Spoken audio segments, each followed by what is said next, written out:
बहुनि सन्ति तीर्थानि दिव्य भूमि रसातले बद्री सदृश तीर्थम न भूतो न भविष्यति।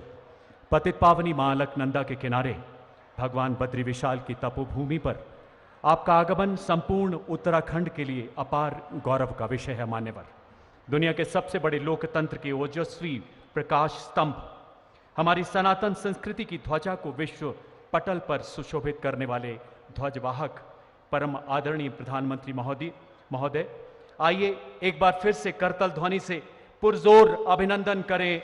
तालियों का जय घोष। देवी और सज्जनों, हिमालय की श्रृंखलाओं के उस पार तक जाना चाहिए। पहरेदार हिमालय के हम, पहरेदार हिमालय के हम झोंके हैं तूफान के, सुनकर गरज हमारी सीने फट जाते चट्टान के। 3400 करोड़ रुपए से भी अधिक की अभूतपूर्व विकास परियोजनाओं के शिलान्यास के ऐतिहासिक अवसर पर मंच पर उपस्थित उत्तराखंड के माननीय राज्यपाल lieutenant general Gurmeet Singh retired, माननीय मुख्यमंत्री श्री पुष्कर सिंह धामी जी, माननीय मंत्री श्री धन सिंह रावत, सांसद श्री तीरथ सिंह रावत जी एवं प्रदेश अध्यक्ष श्री महेंद्र भट्ट जी का भी हम हार्दिक अभिनंदन करते हैं। माननीय मुख्यमंत्री जी से निवेदन कि वो माननीय प्रधानमंत्री महोदय को बद्री विशाल का प्रसाद भेंट कर उनका अभिनंदन करें। श्री बद्री धाम का दिव्य प्रसाद, जिसमें इसी पुनीत धरा पर अंकुरित तुलसी की माला भी सुशोभित है। तुलसी का पौधा हमारी सांस्कृतिक धरोहर, जो अपने आयुर्वेदिक गुणों के कारण आज पूरी दुनिया को निरोगी बना रहा है। धन्यवाद श्रीमान। श्री धन सिंह रावत, माननीय कैबिनेट मंत्री से मेरा अनुरोध कि वो माननीय प्रधानमंत्री महोदय को अंग वस्त्र भेंट कर उनका अभिनंदन करें। माननीय श्री धन सिंह रावत जी, माना गांव के कर्मनिष्ठ गांव वासियों द्वारा हाथ से तैयार किया गया अंग वस्त्र, जो प्रतीक है उनकी हथकरघा कार्यकुशलता का, अपने प्रधानमंत्री के प्रति असीम श्रद्धा एवं आधार का, स्नेह का।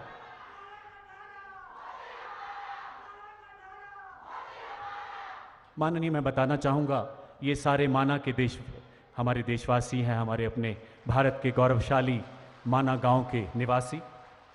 याद आता है 4 नवंबर 2021 दीपावली का शुभ अवसर, जब माननीय प्रधानमंत्री देश की उत्तरी सीमाओं पर नियंत्रण रेखा से सटे पुंछ की सैन्य चौकियों पर पहुंचे।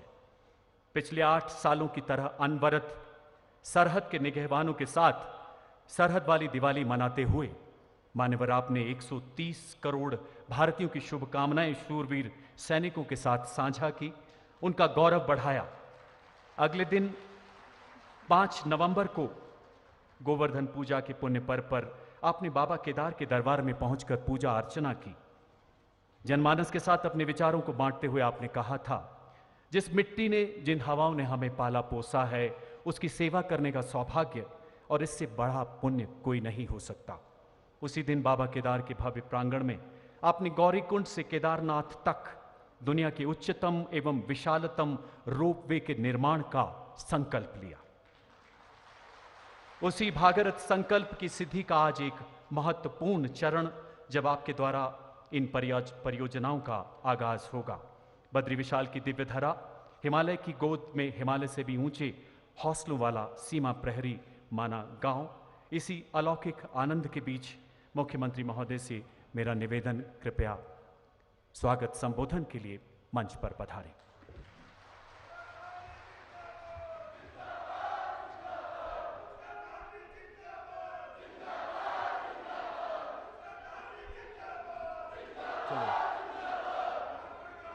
भारत माता की, भारत माता की जय। श्री बद्री विशाल, जय श्री बद्री विशाल, जय बाबा केदार।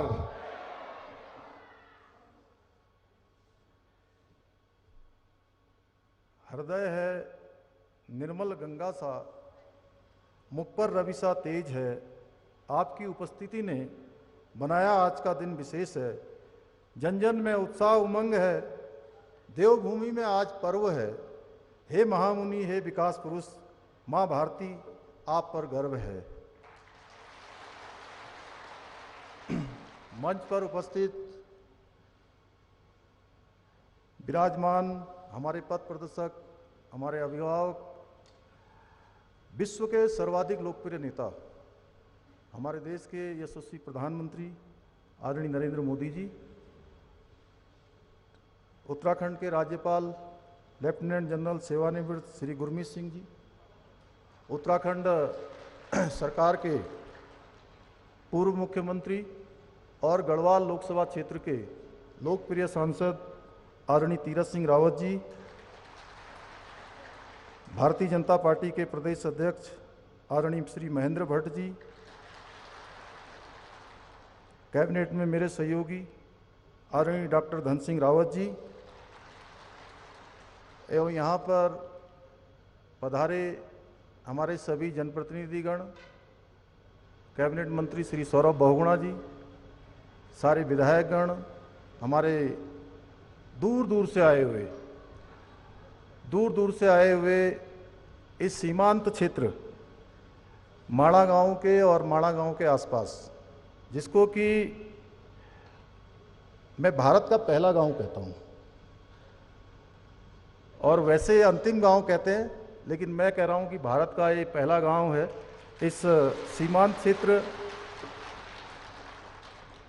मैं माननीय प्रधानमंत्री जी का आप सबकी तरफ से देवभूमि उत्तराखंड की देवतुल्य जनता की ओर से हार्दिक स्वागत एवं अभिनंदन करता हूं।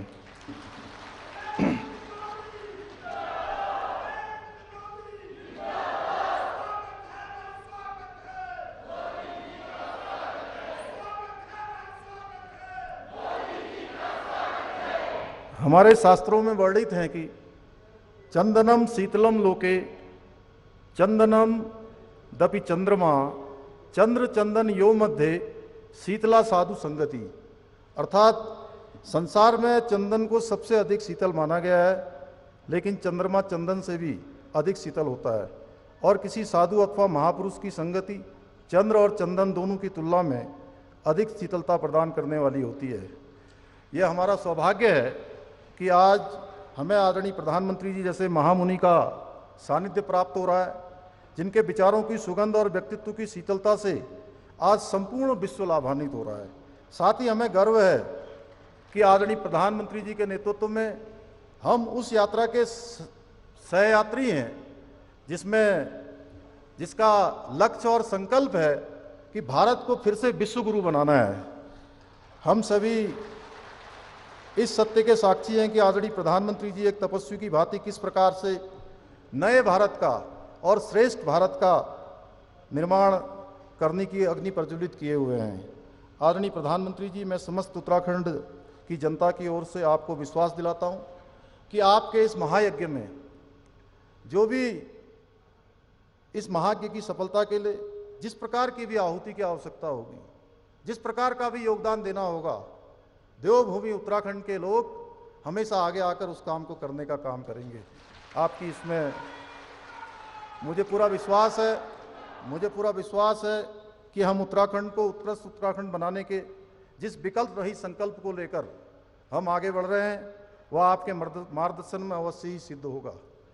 हम सभी लोग उत्तराखंड वासी भली भांति जानते हैं कि आप हमेशा से उत्तराखंड के प्रति आपका जो लगाव है वो किसी से छुपा हुआ नहीं है।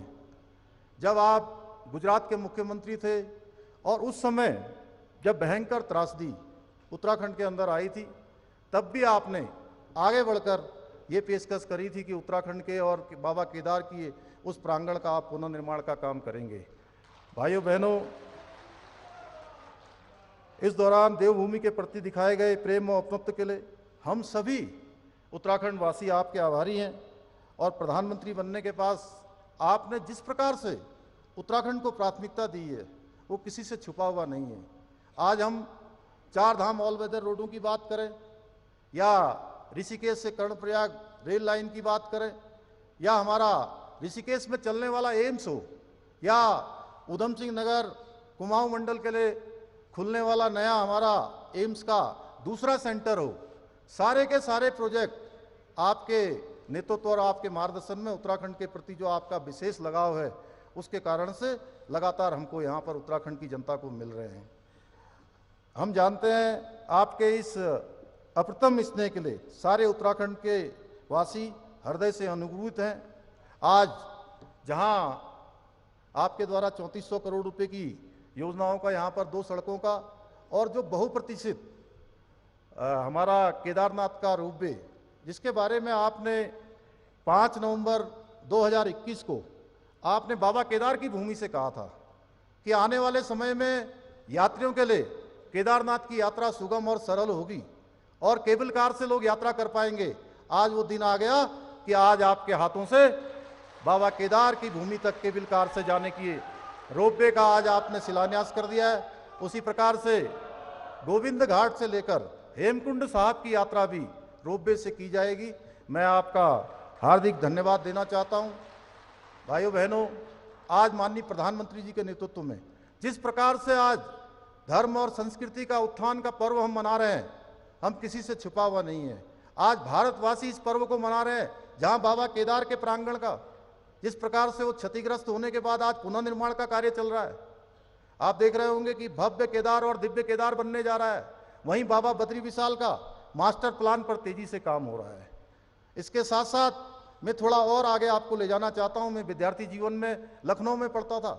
मैं 1999 में अयोध्या गया था और मैंने तब वहां देखा कि बाबा भगवान राम टेंट के अंदर हैं और वहां से जब आया तो मन में एक अजीब सा, मैं कहूं तो उदासी आई कि हम कहते थे राम लला हम आएंगे, मंदिर वहीं बनाएंगे, और लंबा समय, लंबा कालखंड बीत गया, मंदिर नहीं बन पाया। आज अगर भगवान राम के उस प्रांगण में भी भव्य और दिव्य राम का मंदिर बन रहा है, वो जन्मभूमि का स्थान अगर जो है एक विस्तार ले रहा है, एक आकार ले रहा है और दुनिया का बड़ा धार्मिक स्थल बन रहा है, तो आपके नेतृत्व में ही ये संभव हुआ है। इसी प्रकार से मैं काशी गया था 2002 में।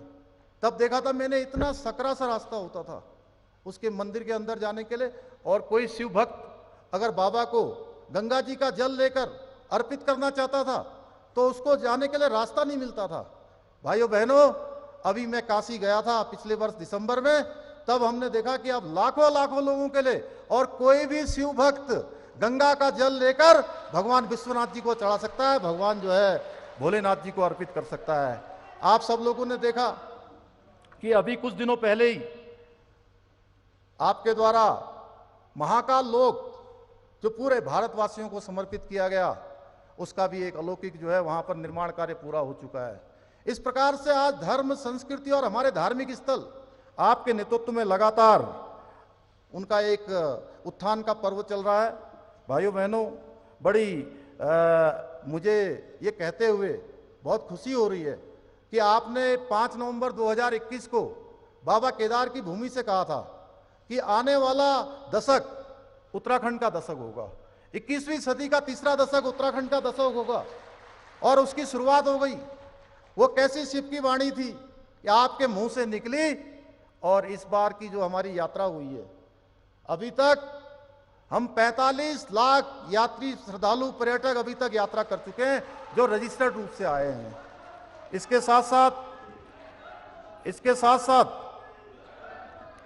साथ साथ जो हमारी कांवड़ यात्रा हुई है, उस कांवड़ यात्रा में भी इस बार सारे पूर्वानुमान टूट गए, सारे रिकॉर्ड टूट गए, और इस बार की यात्रा में 4 करोड़ शिव भक्तों ने मां गंगा का जल लेकर अपने अपने स्थानों पर गए हैं।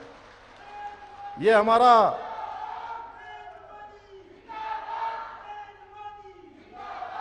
आपके नेतृत्व में स्वर्णिम कालखंड भारत की सांस्कृतिक आध्यात्मिक चेतना के पुनरुत्थान का कालखंड है। आधुनिकता के संतुलित समावेश के साथ साथ आज सनातन संस्कृति का वैभव पुनर्जीवित हो रहा है। भारत पुनः विश्व गुरु के स्थान पर स्थापित हो रहा है। समूचे विश्व को आज आपका कहीं न कहीं नेतृत्व और मार्गदर्शन मिल रहा है। भाइयों बहनों, इसका प्रत्यक्ष उदाहरण है, रूस यूक्रेन का युद्ध हो रहा था, जहां भारत के जो हमारे बेटे थे, बेटियां थी, बच्चे थे, वहां से आने के लिए भारत का तिरंगा तो कंधे पर लेकर चल ही रहे थे, वो तो सुरक्षित उस सीमा से बाहर आ ही रहे थे। वहीं ऐसे देश जो हमको फूटी आंख नहीं सुहाते, हमको पसंद भी नहीं करते हैं, उन देशों के बच्चे भी यूक्रेन की सीमा से बाहर आने के लिए भारत का तिरंगा लेकर बाहर आ रहे थे। यह है नया भारत। नए भारत को गढ़ने का काम मोदी जी के नेतृत्व में हो रहा है। हम एक श्रेष्ठ भारत, आपने जो एक भारत श्रेष्ठ भारत की कल्पना की है, आज पूरे विश्व के अंदर भारत का मान सम्मान और स्वाभिमान बढ़ाने का काम आपके नेतृत्व में हो रहा है। आज जहां विश्व के समक्ष जो भी समस्याएं हैं उनके समाधान के लिए सभी विश्व शक्तियां भारत की ओर देख रही हैं, भारत की नीतियों का अनुसरण कर रही हैं। पहले चूंकि ये मलारी गांव और उत्तराखंड हमारा सैनिक बाहुल्य प्रदेश है, सैनिक बाहुल्य प्रदेश के अंदर हम जानते हैं हमारे परिवारों में, हमारे सेना के लोगों में किस प्रकार का उनके घर में वातावरण होता है। पहले के समय में जो सीमा पर काम करने वाले हमारे सैनिक होते थे, अगर कोई गोली उनको लगती थी या कोई गोली दूसरी तरफ से आती थी तो भाइयों बहनों गोली का जवाब देने के लिए उनको कई दिनों तक पूछना पड़ता था और ऊपर तक बात जाती थी और जवाब नहीं आता था। लेकिन आपके प्रधानमंत्री बनने के बाद अब किसी को कोई पूछना नहीं पड़ता है, अब गोली का जवाब गोली से दिया जाता है। ये नया भारत है। आदरणीय प्रधानमंत्री जी की दूरदर्शी नीतियों का परिणाम है कि कोरोना की गंभीर मार के बावजूद भी आज भारतीय अर्थव्यवस्था न केवल मजबूत बनी हुई है बल्कि कई विकसित देशों से भी हम बेहतर प्रदर्शन कर रहे हैं। जहां एक और वैश्विक मंदी की चर्चा जोरों पर है, वहीं भारतीय अर्थव्यवस्था को तेजी से आगे बढ़ाने का काम अनुमान IFM द्वारा लगाया गया है। IMF का यह भी अनुमान है कि भारत 5 ट्रिलियन नहीं बल्कि 10 ट्रिलियन डॉलर की इकोनॉमी बनाने में सक्षम है। यह बात हमारी शक्ति और सामर्थ्य को प्रदर्शित करती है। आदरणीय प्रधानमंत्री जी की दूरदर्शिता आर्थिक मोर्चे पर ही नहीं, सामरिक मोर्चे पर भी बेहद स्पष्ट है। आज किसी दुश्मन की हिम्मत नहीं है कि वो भारत की तरफ आंख उठाकर देख ले। आज हमारी सेना का मनोबल है, हमारे सैनिकों का जिस स्तर का जोश है, उसका एक बड़ा कारण आपके द्वारा दिया जाने वाला प्रोत्साहन है। आपकी, चाहे आप मुख्यमंत्री हो या प्रधानमंत्री के रूप में, आपकी होली हो, आपकी दिवाली हो, आपका कोई भी त्यौहार हो, हमेशा आप सीमांत से सीमांत सैनिकों के बीच में जाकर मनाते हैं, उनके मनोबल को बढ़ाने का काम करते हैं। जहां एक और सेना आधुनिक हथियारों से संपन्न हो रही है, सैनिकों को बेहतर सुविधाएं मिल रही हैं, वहीं दूसरी ओर रक्षा क्षेत्र में भी धीरे धीरे भारत अब केवल आयातक की भूमिका में नहीं बल्कि आने वाले सालों में निर्यातक की भूमिका में जाने वाला है। गांधीनगर में आयोजित डिफेंस एक्सपो में प्रमाणित करता है कि इस क्षेत्र में भारत का भविष्य कितना उज्जवल है। आपके द्वारा किए जा रहे सेना के इस सशक्तिकरण से हमारा उत्तराखंड सर्वाधिक लाभान्वित हुआ है। आज सेना में अपनी सेवा दे रहा देवभूमि का प्रत्येक जवान इस बात से निश्चिंत है कि उसका परिवार का ख्याल रखने के लिए देश व प्रदेश में आपके नेतृत्व में, आपके मार्गदर्शन में डबल इंजन की राष्ट्रवादी सरकारें काम कर रही है। आदरणीय प्रधानमंत्री जी का जो कथन है 21वीं सदी का तीसरा दशक उत्तराखंड का दशक होगा, हमें एक नई ऊर्जा और नया उत्साह हमारे अंदर भरता है। आपका यह विश्वास हर उत्तराखंड वासी का सम्मान है। एक तरफ जहां आज हमें ये गर्व की अनुभूति कराता है, वहीं दूसरी तरफ हमें अपने कर्तव्यों का भी बोध कराता है।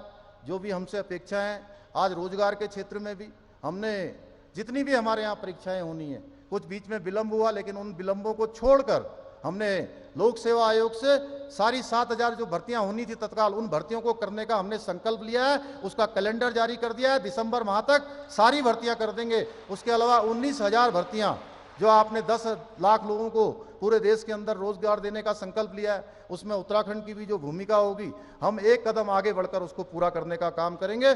19,000 भर्तियों को भी जल्दी ही निकालेंगे और अगले 1 वर्ष के अंदर इन सभी रिक्त पदों पर हम भर्ती की प्रक्रिया पूरी कर देंगे। आदरणीय प्रधानमंत्री जी के विजन के अनुरूप हम राज्य के विकास और कल्याण के लिए पूरी निष्ठा के साथ कार्य करने के लिए संकल्पबद्ध हैं।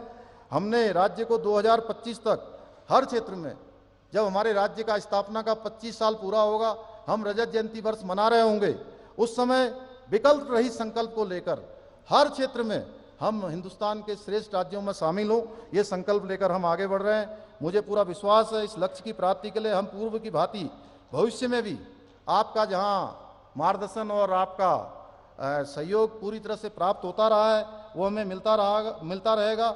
एक बार मैं फिर पूरे उत्तराखंड देवभूमि की ओर से समस्त देवतुल्य जनता की तरफ से आपका बहुत ही अभिनंदन करते हुए, हृदय से आभार व्यक्त करते हुए, माननीय प्रधानमंत्री जी की कुछ पंक्तियों को कहने के बाद अपनी वाणी को विराम दूंगा। कि आसमां में सिर उठाकर घने बादलों को चीरकर रोशनी का संकल्प लें। अभी तो सूरज उगा है, अभी तो सूरज उगा है। दृढ़ निश्चय के साथ चलकर हर मुश्किल को पार करके घोर अंधेरे को मिटाने अभी तो सूरज उगा है, अभी तो सूरज उगा है। बहुत बहुत धन्यवाद। जय हिंद, जय भारत, भारत माता की जय। धन्यवाद श्रीमान। वाकई में अभी तो सूरज उगा है। अमृतकाल में हर सुबह एक नया सूरज उगा रहा हमारा देश। देवभूमि की संकल्पना मानो आज साक्षात रूप में यहाँ अवतरित है। हमारा सौभाग्य कि हम इन ऐतिहासिक पलों के साक्षी हैं। माननीय प्रधानमंत्री महोदय से करबद्ध निवेदन, कृपया रिमोट का बटन दबाकर 4 नई परियोजनाओं का शिलान्यास करें। माननीय प्रधानमंत्री महोदय।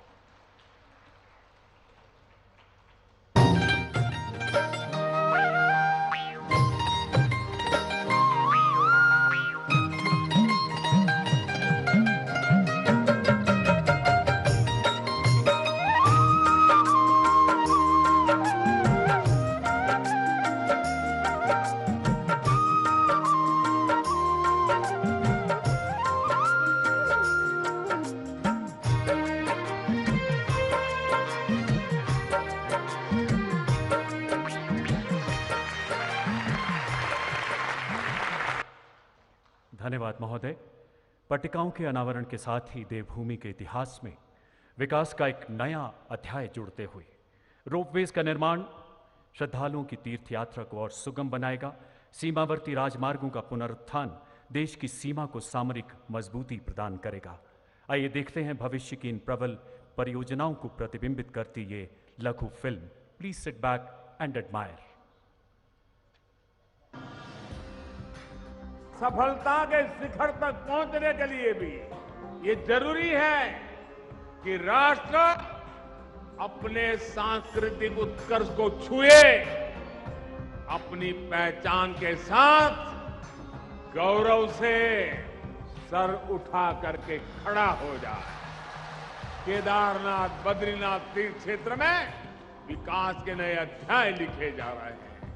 हमारे चारों धाम ऑल वेदर रोड से जुड़ने जा रहे हैं। इतना ही नहीं, हेमकुंड साहिब रोपवे से जुड़ने जा रहा है। प्रधानमंत्री श्री नरेंद्र मोदी जी के नेतृत्व में भारत के धार्मिक और आध्यात्मिक स्थलों को एक नई पहचान मिल रही है। इसी कड़ी में आजादी के बाद उत्तराखंड पहली बार विकास की अनगिनत महत्वपूर्ण परियोजनाओं का साक्षी बन रहा है। इन्हीं में शामिल है सनातन धर्म की आस्था के केंद्र केदारनाथ और बद्रीनाथ धाम में हो रहे विकास कार्य, जो न सिर्फ धार्मिक और आध्यात्मिक चेतना का नव निर्माण कर रहे हैं, बल्कि सामाजिक और आर्थिक विकास की नई इबारत लिख रहे हैं। विकास के इसी संकल्प के तहत प्रधानमंत्री श्री नरेंद्र मोदी जी द्वारा 21 अक्टूबर को उत्तराखंड की सीमांत गांव माड़ा में 3,427 करोड़ रुपए की 2 सड़कों और 2 रोपवे प्रोजेक्ट की आधारशिलाएं रखी जा रही हैं। गौरीकुंड से केदारनाथ तक रोपवे प्रोजेक्ट 9.7 किलोमीटर लंबाई वाले इस रोपवे की लागत 1,267 करोड़ की होगी और इसके बन जाने से श्रद्धालुओं की 6 से 7 घंटे में पूरी होने वाली कठिन यात्रा अब सिर्फ आधे घंटे में पूरी हो सकेगी।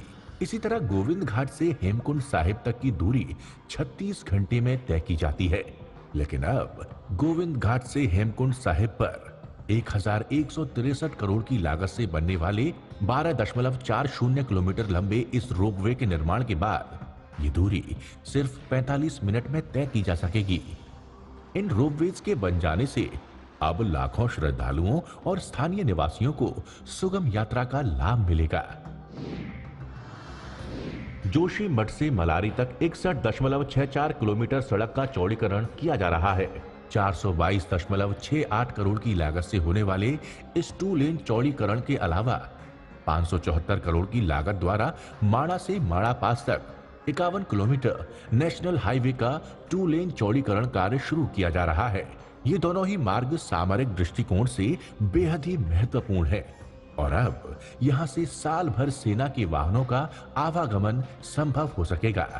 इसके साथ ही इन मार्गों के निर्माण से सीमांत क्षेत्रों के गांवों में बेहतर रोड कनेक्टिविटी के द्वारा आर्थिक गतिविधियों को नई दिशा मिलेगी।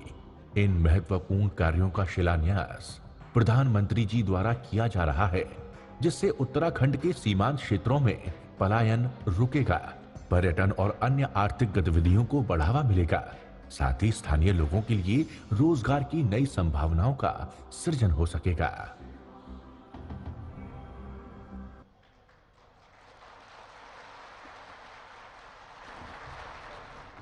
ये भागीरथ परियोजनाएं उत्तराखंड के विकास में निश्चित रूप से मील का पत्थर साबित होंगी। देवी और सज्जनों, वो चिर प्रतीक्षित पल जिसके लिए हम सभी उत्साहित हैं, आह्लादित हैं, साथ ही देश के कोने कोने से डिजिटल माध्यमों से जुड़े लाखों देशवासी माननीय प्रधानमंत्री जी की ओजस्वी वाणी सुनने के लिए प्रतीक्षारत हैं। आपसे करबद्ध आग्रह मान्यवर, कृपया अपने संबोधन से हमारा मार्गदर्शन करें, अपने आशीर्वचनों से हमें अनुग्रहित करें। माननीय प्रधानमंत्री महोदय।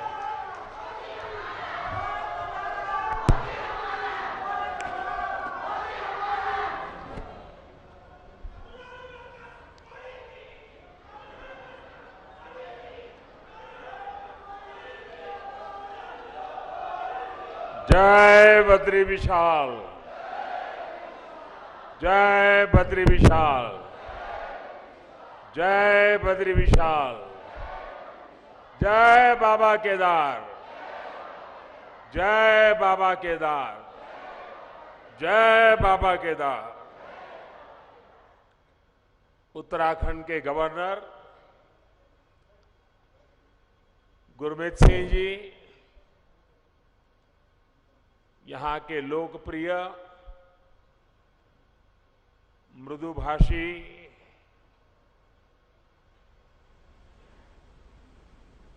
हर पल जिसके चेहरे पर स्मित रहता है,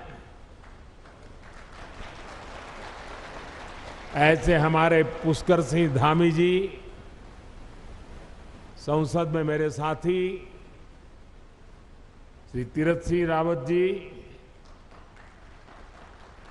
भाई धन सिंह रावत जी, महेंद्र भाई भट्ट जी, अन्य सभी महानुभाव और मेरे प्यारे भाई और बहनों, आज बाबा केदार और बद्री विशाल जी के दर्शन करके, उनके आशीर्वाद प्राप्त करके जीवन धन्य हो गया, मन प्रसन्न हो गया। और ये पल मेरे लिए चिरंजीव हो गए।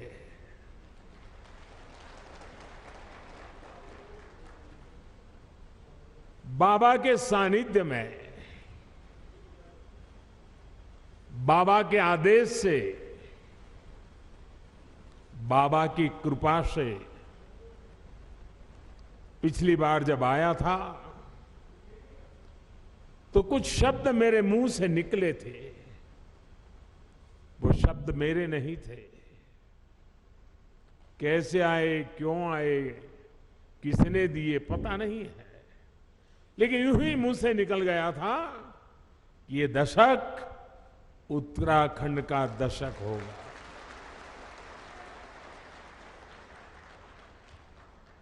और मुझे पक्का विश्वास है इन शब्दों पर बाबा के, बद्री विशाल के, मां गंगा के निरंतर आशीर्वाद की शक्ति बने रहेगी, ये मेरा अंतर्मन कहता है। ये मेरा सौभाग्य है आज मैं आपके बीच इन नई परियोजनाओं के साथ फिर उसी संकल्प को दोहराने आया हूं। और मेरा सौभाग्य है कि आज मुझे आप सभी के दर्शन करने का मौका मिला है।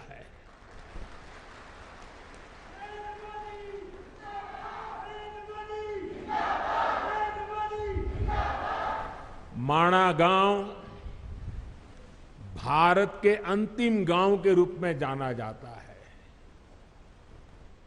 लेकिन जैसे हमारे मुख्यमंत्री जी ने इच्छा प्रकट की, अब तो मेरे लिए भी सीमा पर बसा हर गांव देश का पहला गांव ही है।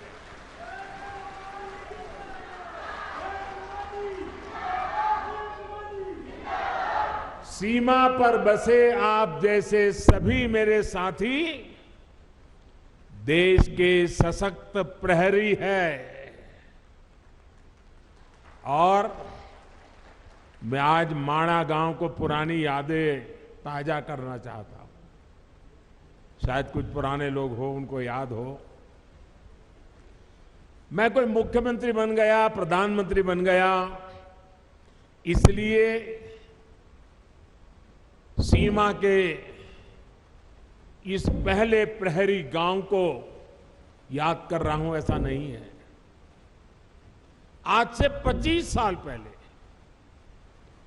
जब मैं उत्तराखंड में भारतीय जनता पार्टी के एक कार्यकर्ता के रूप में काम करता था, न कोई मुझे ज्यादा जानता था, न मेरा उस प्रकार का कोई पब्लिक लाइफ था। मैं संगठन के लोगों के बीच में ही अपना जीवन गुजारता था, काम करता था। और उस समय माणा में मैंने उत्तराखंड भाजपा की कार्य समिति की मीटिंग बुलाई थी। तो मेरे उत्तराखंड के सारे कार्यकर्ता मेरे से बहुत उस समय नाराज थे, प्रश्न पूछते रहे, साहब इतना दूर कितनी मेहनत से जाना पड़ेगा, कितना समय जाएगा। मैंने कहा भाई, जिस दिन उत्तराखंड बीजेपी के दिल में माणा का महत्व पक्का हो जाएगा ना, उत्तराखंड की जनता के दिल में भाजपा के लिए महत्व बन जाएगा। और उसी का परिणाम है माणा गांव की मिट्टी की ताकत है। ये माणा गांव के मेरे भाइयों बहनों का आदेश है, आशीर्वाद है कि आज लगातार आपके आशीर्वाद बने रहते हैं। और मैं तो उत्तराखंड में नई सरकार बनने के बाद सार्वजनिक कार्यक्रम में पहली बार बोल रहा हूं। तो मैं आज जब यहां आया हूं और माणा की धरती से मैं पूरे उत्तराखंड के भाई बहनों को, हम सबको दोबारा सेवा करने का मौका दिया है, इसलिए हृदय से आभार व्यक्त करता हूं। साथियों, 21वीं सदी के विकसित भारत के निर्माण के दो प्रमुख स्तंभ है। पहला, अपनी विरासत पर गर्व, और दूसरा, विकास के लिए हर संभव प्रयास। आज उत्तराखंड इन दोनों ही स्तंभों को मजबूत कर रहा है। आज सुबह मैंने बाबा केदार की और बाद में बद्रीनाथ विशाल के चरणों में जाके प्रार्थना की, और साथ साथ, क्योंकि परमात्मा ने मुझे जो काम दिया है वो भी मुझे करना होता है, और मेरे लिए तो देश के 130 करोड़ की जनता वो भी परमात्मा का रूप है। और इसलिए मैंने विकास कार्यों की भी समीक्षा की। और अब आपके बीच आकर मुझे 2 रोपवे प्रोजेक्ट के शिलान्यास का सौभाग्य मिला है। इससे केदारनाथ जी और गुरुद्वारा हेमकुंड साहब के दर्शन करना और आसान हो जाएगा। गुरु ग्रंथ साहब की हम पर कृपा बनी रहे, सभी पूज्य गुरुओं पे हम पर कृपा बनी रहे कि ऐसा पवित्र कार्य करने का गुरुओं के आशीर्वाद से हमें अवसर मिला है। बाबा केदार के आशीर्वाद बने रहे। और आप कल्पना कर सकते हैं, ये रोपवे ने खंबे, तार, अंदर बैठने के लिए कार, इतना मात्र नहीं है। ये रोपवे तेज गति से आपको बाबा के पास ले जाएगा इतना नहीं है। इसके होने से, इस पे काम करने वाले लोगों से आप कल्पना नहीं कर सकते हैं मेरे देश के 130 करोड़ देशवासियों के आशीर्वाद उन पर बरसने वाले हैं। हेमकुंड साहब पे दुनिया भर में गुरु ग्रंथ साहब की पवित्र पूजा करने वाले जितने भी मेरे भाई बहन हैं, आज हमें आशीर्वाद बरसाते होंगे कि आज हेमकुंड साहब तक का ये रोपवे बन रहा है। आप कल्पना नहीं कर सकते इसकी ताकत क्या है। आप देखना, आज यूके हो, जर्मनी हो, कनाडा हो, वहां पर उत्सव मनाया जाएगा, क्योंकि अब हेमकुंड साहब तक जाने का रोपवे बन जाएगा। और समय तो बचेगा, भक्ति में मन और ज्यादा लगेगा। विकास के इन सभी प्रोजेक्ट्स के लिए उत्तराखंड को और देश विदेश के हर आस्थावान श्रद्धालु को मैं आज बहुत बहुत बधाई देता हूं। और गुरुओं की कृपा बनी रहे, बाबा केदार की कृपा बनी रहे, बद्री विशाल की कृपा बनी रहे, यही, और हमारे सभी श्रमिक साथियों को भी शक्ति मिले ताकि वे भी पूरी ताकत से समय सीमा में इस काम को पूरा करें। और हम प्रार्थना करें, हर बार प्रार्थना करें, क्योंकि ये बहुत कठिन इलाका है, यहां काम करना कठिन होता है, हवाएं तेज चलती है और इतनी ऊंचाई पे जाके काम करना होता है। परमात्मा से प्रार्थना करें कि इस पूरे काम के दरमियान कोई एक्सीडेंट न हो जाए, किसी हमारे साथी का नुकसान न हो जाए, ये हम प्रार्थना करते रहे। और जिस भी गांव के पास वो काम करते हैं, वो भगवान का काम कर रहे हैं, आप उनको संभालना, उनको मजदूर मत समझना, उनको मजदूर मत समझना, ये मत समझना कि उनको पैसे मिल रहे हैं, काम कर रहे हैं। जी नहीं, वो परमात्मा की सेवा कर रहे हैं, वो आपके गांव के मेहमान हैं, कठिन काम करने वाले हैं। उनको जितना संभालोगे काम उतना तेजी से होगा। करोगे ना, इनको संभालोगे ना, अपने संतानों की तरह संभालोगे, अपने भाई बहन की तरह संभालोगे। साथियों, आज मैं बाबा केदार के धाम में गया था, तो वहां जो श्रमिक भाई बहन काम करते थे उनसे भी मुझे बातचीत करने का मौका मिला। जो इंजीनियर लोग हैं उनके भी साथ बात करने का मौका मिला। मुझे इतना अच्छा लगा। और वो कह रहे थे कि हम कोई रोड का या इमारत का काम नहीं कर रहे हैं, हम तो बाबा के पूजा कर रहे हैं, बाबा की पूजा कर रहे हैं, और ये हमारा पूजा करने का तरीका है। साथियों, देश की आजादी के 75 साल पूरे होने पर मैंने लाल किले से एक आह्वान किया है। ये आह्वान है गुलामी की मानसिकता से पूरी तरह मुक्ति का। आजादी के इतने वर्षों के बाद आखिरकार मुझे ये क्यों कहना पड़ा, क्या जरूरत पड़ी ये कहने की? ऐसा इसलिए क्योंकि हमारे देश को गुलामी की मानसिकता ने ऐसा जकड़ा हुआ है कि प्रगति का हर कार्य कुछ लोगों को अपराध की तरह लगता है। या तो गुलामी के तराजू से प्रगति के काम को तोला जाता है। इसलिए लंबे समय तक हमारे यहां अपने आस्था स्थलों के विकास को लेकर एक नफरत का भाव रहा।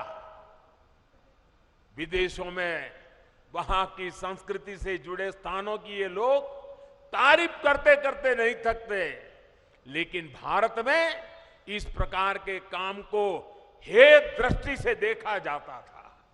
इसकी वजह एक ही थी, अपनी संस्कृति को लेकर हीन भावना, अपने आस्था स्थलों पर अविश्वास, अपनी विरासत से विद्वेष। और ये हमारे समाज में आज बड़ा हो ऐसा नहीं है। आजादी के बाद सोमनाथ मंदिर के निर्माण के समय क्या हुआ था वो हम सब जानते हैं। इसके बाद राम मंदिर के निर्माण के समय इतिहास से भी हम भली भांति परिचित हैं। गुलामी की ऐसी मानसिकता ने हमारे पूजनीय पवित्र आस्था स्थलों को जर्जर स्थिति में ला दिया था। सैकड़ों वर्षों से मौसम की मार सहते आ रहे पत्थर, मंदिर स्थल, पूजा स्थल के जाने के मार्ग, वहां पर पानी की व्यवस्था तो उसकी तबाही, सब कुछ तबाह होकर के रख दिया गया था। आप याद करिए साथियों, दशकों तक हमारे आध्यात्मिक केंद्रों की स्थिति ऐसी रही, वहां की यात्रा जीवन की सबसे कठिन यात्रा बन जाती थी। जिसके प्रति कोटि कोटि लोगों की श्रद्धा हो, हजारों साल से श्रद्धा हो, जीवन का एक सपना हो कि उस धाम में जाकर के मत्था टेक के आएंगे, लेकिन सरकारें ऐसी रही कि अपने ही नागरिकों को वहां तक जाने की सुविधा करने का उनको जरूरी नहीं लगा। पता नहीं कौन सी गुलामी की मानसिकता ने उनको जकड़ के रखा था। यह अन्याय था कि नहीं था भाइयों? यह अन्याय था कि नहीं था? यह जवाब आपका नहीं है, यह जवाब 130 करोड़ देशवासियों का है। और आपके इन सवालों का जवाब देने के लिए ईश्वर ने मुझे यह काम दिया है।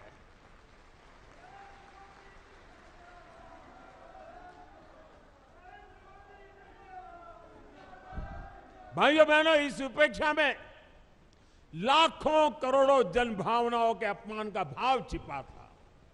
इसके पीछे पिछली सरकारों का निहित स्वार्थ था। लेकिन भाइयों और बहनों, ये लोग हजारों वर्ष पुरानी हमारी संस्कृति की शक्ति को समझ नहीं पाए।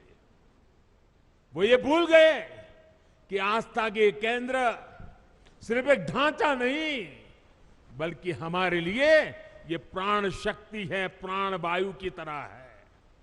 वो हमारे लिए ऐसे शक्ति पुंज है जो कठिन से कठिन परिस्थितियों में भी हमें जीवंत बनाए रखते हैं। उनकी गौर उपेक्षा के बावजूद ना तो हमारे आध्यात्मिक केंद्रों का महत्व कम हुआ, ना ही उन्हें लेकर हमारे समर्पण भाव में कोई कमी आई। और आज देखिए, काशी, उज्जैन, अयोध्या, अनगिनत ऐसे श्रद्धा के केंद्र अपने गौरव को पुनः प्राप्त कर रहे हैं। केदारनाथ, बद्रीनाथ, हेमकुंड साहब, वे भी श्रद्धा को संभालते हुए आधुनिकता से उसकी सुविधाओं से जोड़ा जा रहा है। अयोध्या में इतना भव्य राम मंदिर बन रहा है। गुजरात के पावागढ़ में मां कालिका के मंदिर से लेकर देवी विंध्याचल के कॉरिडोर तक भारत अपने सांस्कृतिक उत्थान का आह्वान कर रहा है। आस्था के इन केंद्रों तक पहुंचना अब हर श्रद्धालु के लिए सुगम और सरल हो रहा है।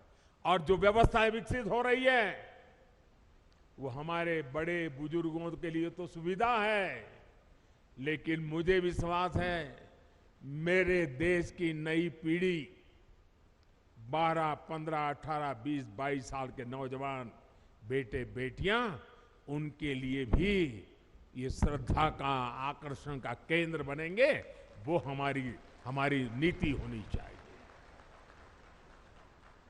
अब हमारे दिव्यांग साथी भी इन स्थानों पर जाकर दर्शन कर रहे हैं। मुझे याद है, मैंने जब गिरनार में रोपवे बनाया, 80-80 साल के माता पिता ऐसे बुजुर्ग लोग वहां आने के बाद मुझे चिट्ठी लिखते थे कि कभी सोचा नहीं था कि गिरनार पर्वत पे जाकर के तीर्थ क्षेत्रों की हम पूजा दर्शन कर पाएंगे। आज वो इतने आशीर्वाद दे रहे हैं। एक रोपवे बनाया। साथियों, इस ताकत को कई लोग पहचान ही नहीं पाते। आज पूरा देश अपने आध्यात्मिक केंद्रों को लेकर गर्व के भाव से भर गया है। उत्तराखंड की ये देवभूमि स्वयं इस परिवर्तन की साक्षी बन रही है। डबल इंजन की सरकार बनने से पहले केदारनाथ में एक सीजन में ज्यादा से ज्यादा 5 लाख श्रद्धालु आया करते थे। अब इस सीजन में ये संख्या मुझे बता रहे हैं 45 लाख। अब देखिए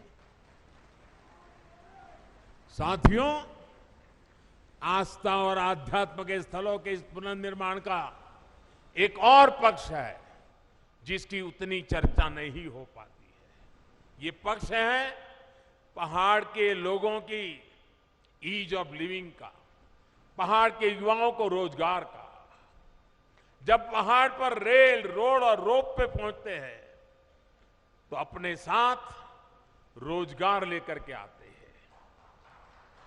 जब पहाड़ पर रेल और रोड और रोप पे पहुंचते हैं तो ये पहाड़ का जीवन भी जानदार, शानदार और अधिक आसान बना देते हैं।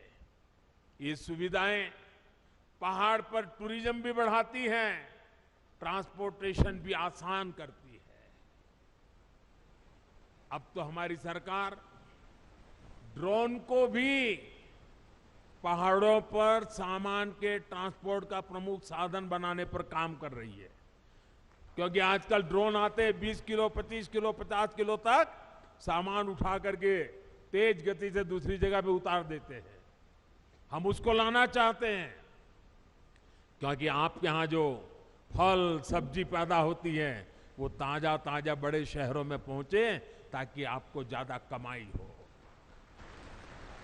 और मैं आज हिंदुस्तान के सीमा पर देश की रक्षा कर रहे गांववासियों के बीच आया हूं। तब अभी मैं आप जो हमारी माताएं बहनें, सेल्फ हेल्प ग्रुप की बहनें जो उत्पादन पैदा करती है, जो मसाला, वो पहाड़ी नमक, ये सारी चीजें मैं देख रहा था और पैकेजिंग वगैरह में मैं सचमुच में मेरा मन बड़ा प्रसन्न कर गया जी।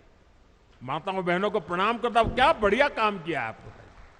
लेकिन मैं यहां से हिंदुस्तान भर से जो प्रवासी आते हैं, जो यात्री आते हैं, जो एडवेंचर के लिए आते हैं, जो श्रद्धा के लिए, किसी भी तरीके से क्यों ना आते हो, एक जीवन में व्रत बनाइए कि आप यात्रा में जितना खर्चा करते हैं, ट्रैवलिंग का खर्चा करते होंगे, खाने के पीछे खर्चा करते होंगे, बड़ी होटल में रहने के लिए खर्चा करते होंगे, आप मन में एक व्रत बनाइए।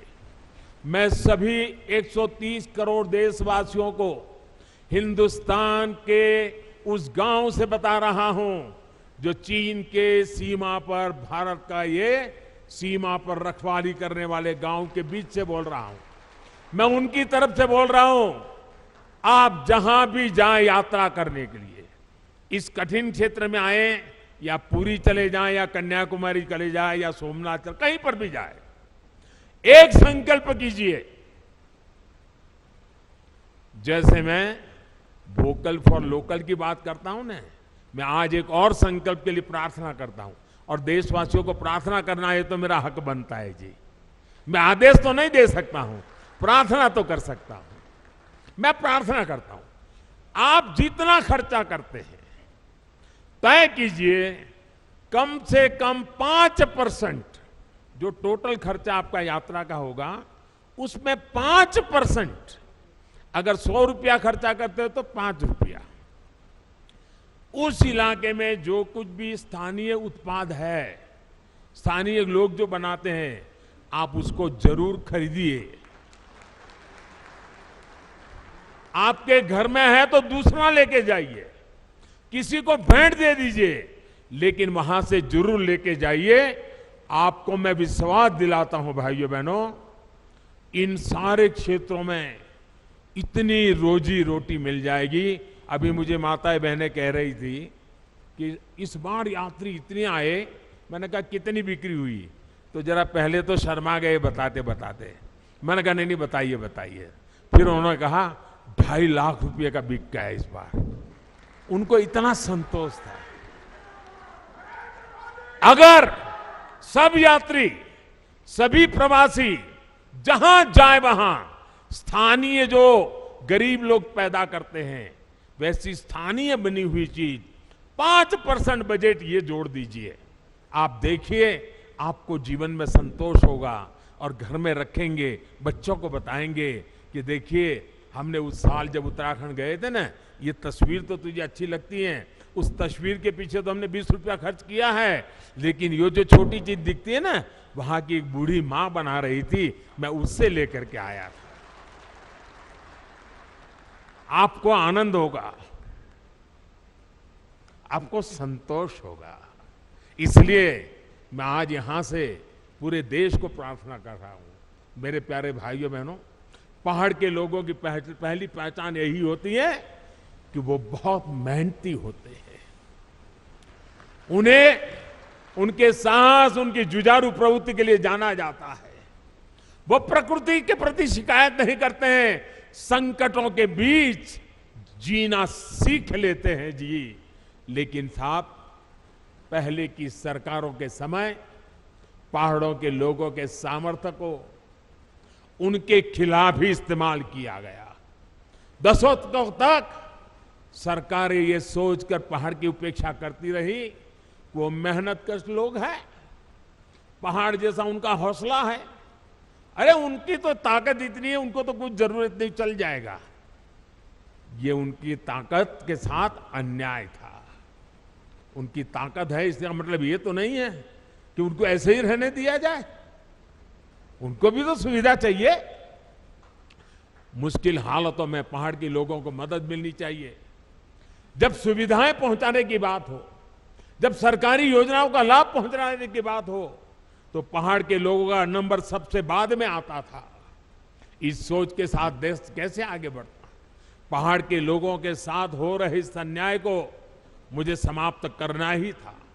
इसलिए पहले जिस इलाकों को देश की सीमाओं का अंत मानकर नजरअंदाज किया जाता था, हमने वहां से समृद्धि का आरंभ मानकर काम शुरू किया है। पहले देश का आखिरी गांव जानकर जिसकी उपेक्षा की जाती थी, हमने वहां के लोगों को अपेक्षाओं पर फोकस पर करके काम करना शुरू किया है।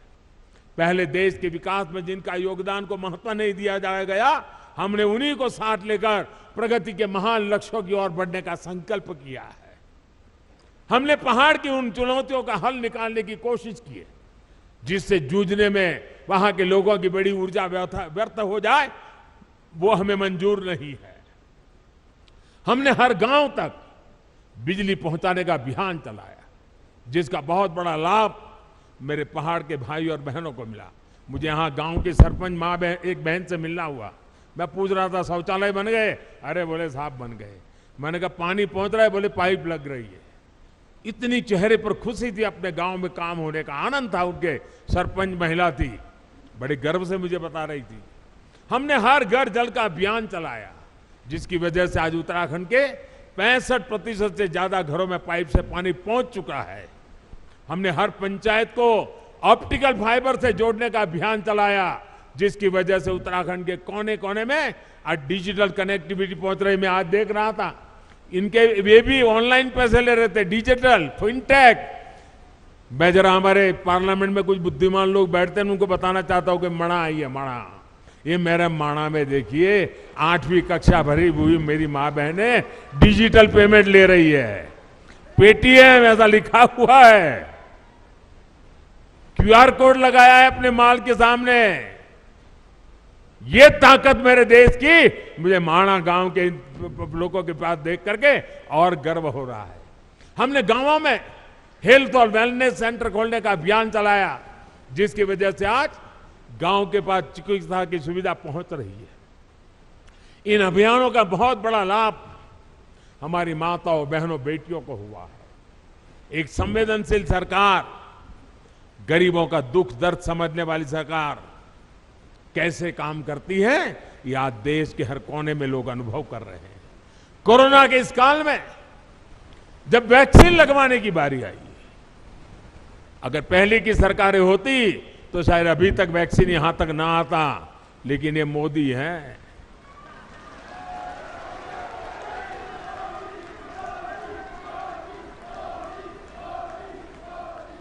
मैंने कहा कोरोना जाए उसकी ज्यादा तेजी से मुझे वैक्सीन पहाड़ों में ले जानी है, और मैं सरकार को बधाई देता हूं। मेरे उत्तराखंड और मेरे हिमाचल 2 प्रदेशों ने सबसे पहले वैक्सीनेशन का काम पूरा कर दिया भाई। इस वैश्विक महामारी में लोगों को भूख मरी का शिकार ना होना पड़े, बच्चों को कुपोषण का शिकार ना होना पड़े, इसके लिए हमने प्रधानमंत्री गरीब कल्याण अन्न योजना शुरू की। इस योजना की वजह से उत्तराखंड के भी लाखों लोगों को मुफ्त अनाज मिला और हमने पक्का किया किसी गरीब के घर में भी कोई दिन ऐसा नहीं होना चाहिए जब घर में चूल्हा न जला हो, रोटी न पकी हो, कोई बच्चा भूखा सोया हो, वो दिन में देखना नहीं चाहता था। और हम सफलतापूर्वक कर पाए भाइयों बहनों। कुछ समय पहले ही हमारी सरकार ने उस अवधि को और 3 महीना बढ़ा दिया है ताकि इस त्योहारों के दिनों में हमारे गरीब परिवारों को दिक्कत न हो। डबल इंजन की सरकार के प्रयासों से अब उत्तराखंड में विकास कार्यों में फिर तेजी आ रही है। जो लोग घर से पलायन करके चले गए थे अब अपने पुराने घरों में लौटने लगे हैं। होम स्टे, गेस्ट हाउस, ढाबों, छोटी छोटी दुकानों में अब रौनक बढ़ने लगी है। इन सुविधाओं से उत्तराखंड में पर्यटन का हो रहा है विस्तार, यहां के विकास को भी गति देने वाला है। मुझे खुशी है कि डबल इंजन की सरकार यहां के युवाओं को होम स्टे की सुविधा बढ़ाने के लिए, युवाओं के स्किल डेवलपमेंट के लिए निरंतर आर्थिक मदद दे रही है। सीमावर्ती क्षेत्रों से युवाओं को एनसीसी से जोड़ने का अभियान भी यहां के युवाओं के उज्जवल भविष्य के लिए तैयार हो रहा है। पूरे देश में सीमावर्ती क्षेत्र में जो अच्छी स्कूल होगी अब एनसीसी हम वहां चलाएंगे। अहमदाबाद, मुंबई, चेन्नई, वहां एनसीसी 75 साल चली, अब एनसीसी चलेगी इन गांवों में। मेरे गांव के बच्चों को मिलेगा लाभ।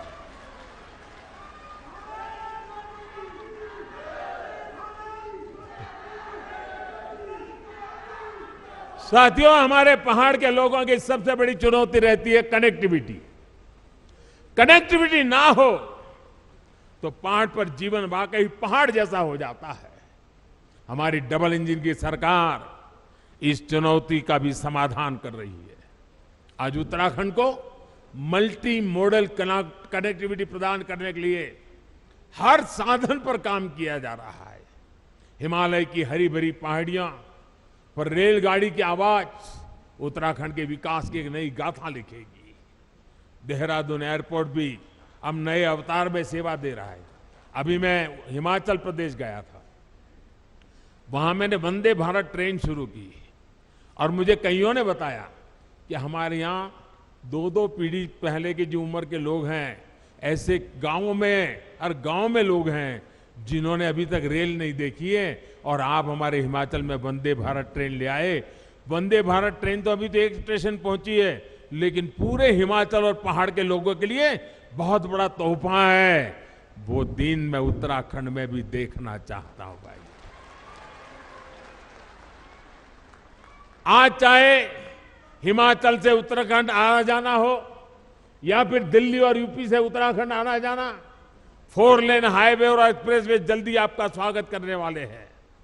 4 धाम ऑल वेदर रोड उत्तराखंड के लोगों के साथ साथ पर्यटकों और श्रद्धालुओं को एक नया एहसास दे रहे हैं।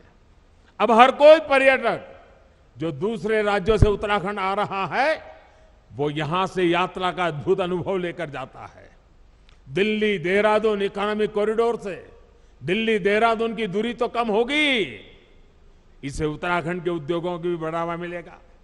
भाई और बहनों, आधुनिक कनेक्टिविटी राष्ट्र रक्षा की भी गारंटी होती है। इसलिए बीते 8 सालों से हम इस दिशा में एक के बाद एक कदम उठा रहे हैं। कुछ साल पहले हमने कनेक्टिविटी की 2 बड़ी योजनाएं शुरू की थी, एक भारतमाला, दूसरी सागरमाला। भारतमाला के तहत देश के सीमावर्ती क्षेत्रों को बेहतरीन और चौड़े हाईवे से जोड़ा जा रहा है। सागरमाला से अपने सागर तटों की कनेक्टिविटी को सशक्त किया जा रहा है। बीते 8 वर्षों में जम्मू कश्मीर से लेकर अरुणाचल प्रदेश तक बॉर्डर कनेक्टिविटी का भी अभूतपूर्व विस्तार हमने किया है।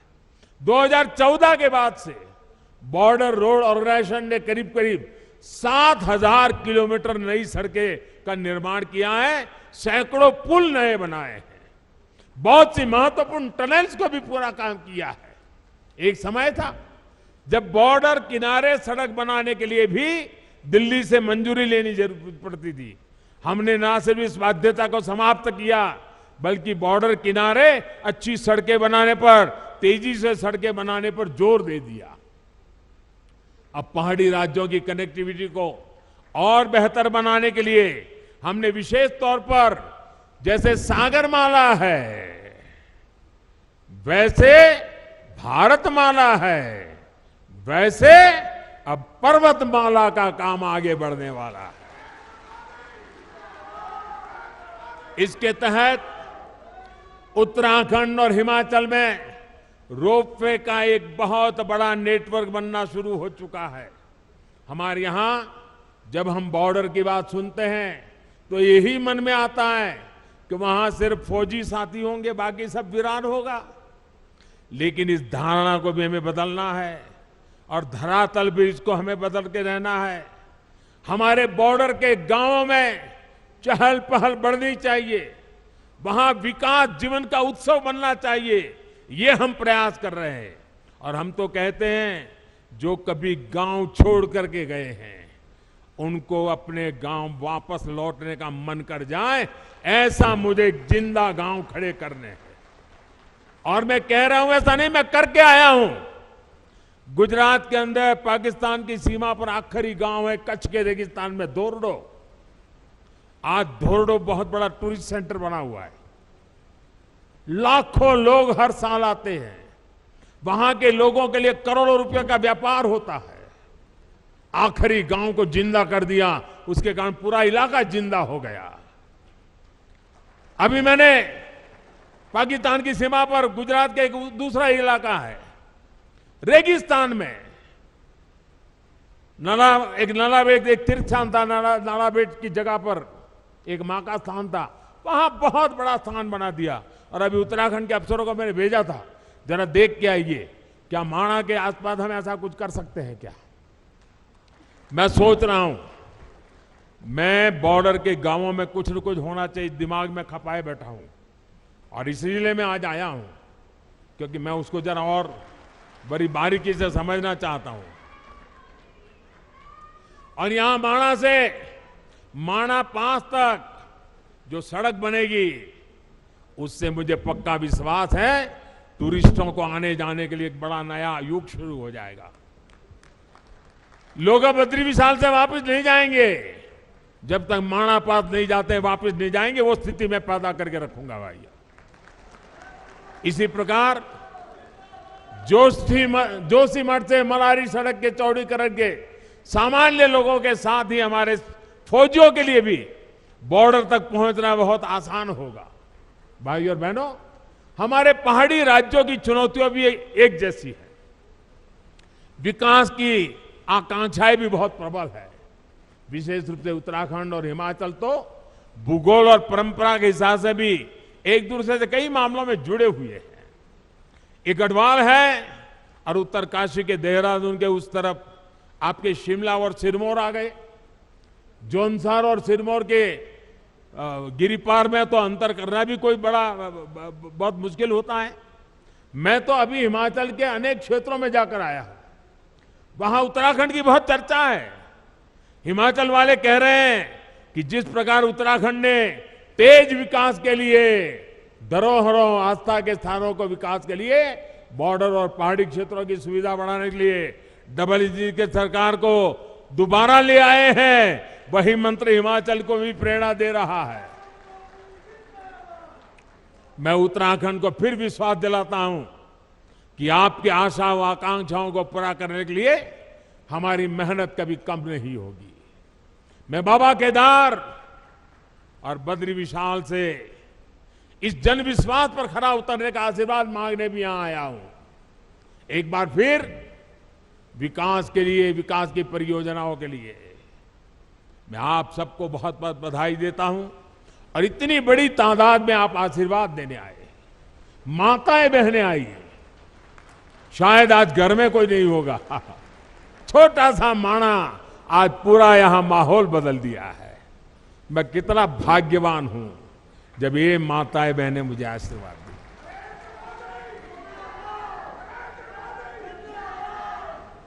आज सचमुच मेरा जीवन धन्य हो गया है। मैं दीपावली की आप सभी को अग्रिम शुभकामनाएं देता हूं और मैं आपके उत्तम स्वास्थ्य के लिए, आपके बच्चों के उत्तम प्रगति के लिए बद्री विशाल के चरणों में प्रार्थना करते हुए मेरी वाणी को विराम देता हूं। मेरे साथ पूरी ताकत से बोलिए, भारत माता की,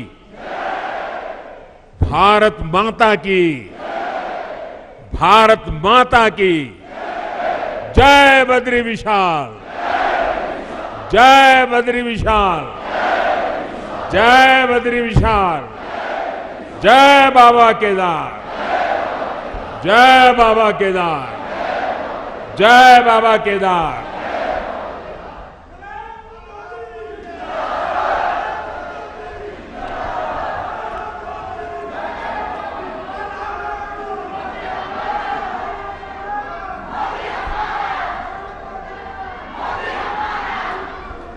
आपके ओजस्वी उद्बोधन के लिए बहुत बहुत आभार मान्यवर। आपके वचनों की प्रतिबद्धता में, आपकी वाणी की दिव्यता में, नेतृत्व की प्रबलता में विश्व पटल पर पुनः विश्व गुरु सा उभरता हिंदुस्तान नजर आता है।